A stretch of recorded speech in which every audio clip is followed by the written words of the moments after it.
You know, when Christopher Nolan's The Dark Knight hit theaters back in 2008, it did something that, well, very few films ever managed to do. It wasn't just another superhero movie, not by a long shot. It was a full-on cultural earthquake that completely shattered the mold for what a comic book adaptation could even be. And its influence? Oh, it went way beyond just making a ton of money at the box office. I mean, this movie set a completely new standard for the genre. It mashed up these incredible, breathtaking visuals with a story that was so deep, so complex, and honestly, so real. It felt urgent.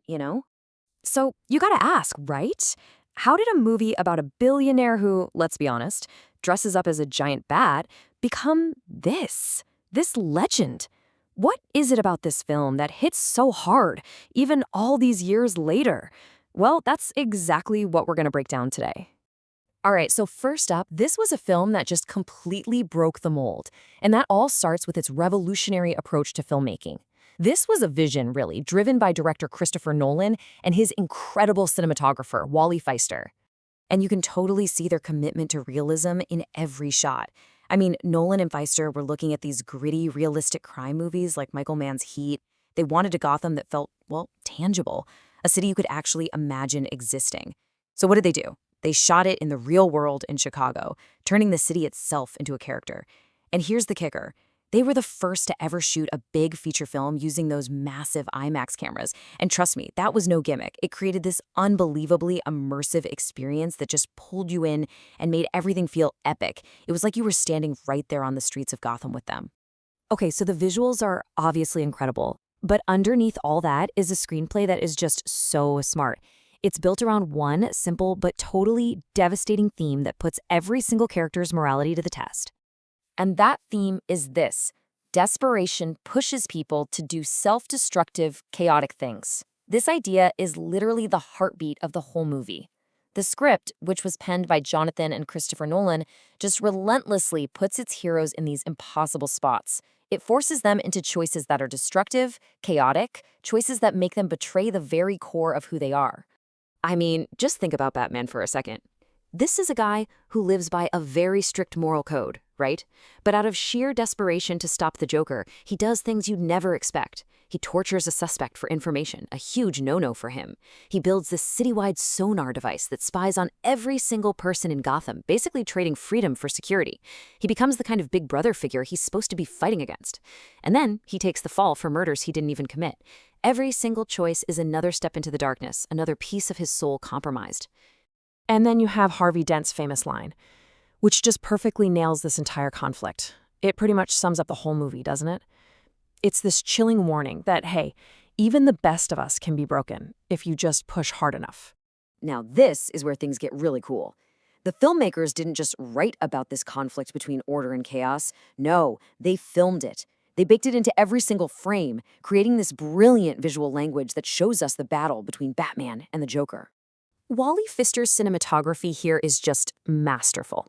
When you're watching Batman, the shots are all about order. They're symmetrical, they're controlled, the camera movements are smooth and steady. He's always in the shadows, using natural light. But then, boom, the Joker comes on screen, and everything changes. He's framed with this jarring, off-balance asymmetry. The lighting is harsh, it's unpredictable, and the camera? It's often handheld, shaky, giving everything this chaotic, unsettling vibe. It's brilliant because you don't just see the difference in their ideas, you actually feel it through the camera. So when the Joker says he's an agent of chaos, it's not just a cool line, it's the literal truth, and it's built right into the film's DNA. He doesn't just bring chaos to the people of Gotham, he brings chaos to the filmmaking itself. And Alfred just hits the nail on the head here. The Joker is a completely new kind of bad guy. He doesn't want money, he doesn't want power like a normal criminal. His only goal is chaos. And that makes him an enemy that Batman, with all his logic and his rules, is just totally unprepared for. So because of this unique villain and the impossible situations he creates, the film connected with people on a much deeper level. It went way beyond just being a summer blockbuster. It became a powerful allegory for the world we were living in. But why? Why did this movie hit so hard, specifically in 2008? Well, to get that, you have to remember the world it came out in. We were all still dealing with the anxieties of the post-9/11 world, trying to wrap our heads around a new and terrifying kind of threat. There's this concept from a sociologist named Ulrich Beck called a risk society. And the basic idea is that as our societies get more advanced, we end up creating our own new dangers and side effects. Think about it in the movie. Batman shows up to bring order, right? But what he really does is create an escalation, which opens the door for a brand new kind of chaos, the Joker. And the Joker himself? He's basically what experts call a black swan event. This isn't like a hurricane or an earthquake, something that happens by chance. No, his actions are driven by a malicious, purposeful intent to cause harm. He's not bad luck. He's a person with a will to terrorize. And that's what makes him so terrifying and almost impossible to stop. I mean, how do you defend against that? How can you predict what one person is willing to do? And that brings us to the Joker's real weapon. It's not the bombs or the guns, it's the anticipation. It's the fear of what might happen next. That psychological warfare is what really breaks Gotham. It's what destroys trust, pulls society apart at the seams, and makes good, civilized people turn on one another. So how does Gotham, and more importantly, Batman, react?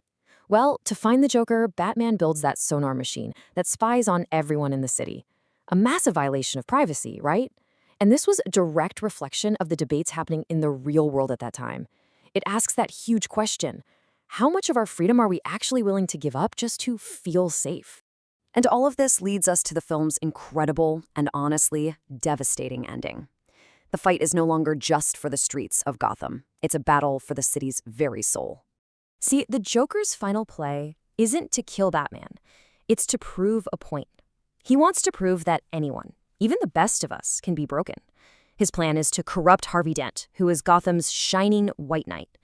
If he can do that, he can prove his theory, that madness is just like gravity. All it takes is a little push. And to stop that from happening, to preserve the symbol of hope that Harvey Dent was supposed to be, Batman makes the ultimate sacrifice. He becomes the villain. He takes the blame for everything Dent did, letting his own name be dragged through the mud, all so Gotham's soul could have a chance to heal. And then we get those final, chilling, unforgettable lines from Commissioner Gordon.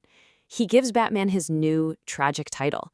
The hero of the city now has to be hunted like a criminal, with his incredible sacrifice known only to a handful of people.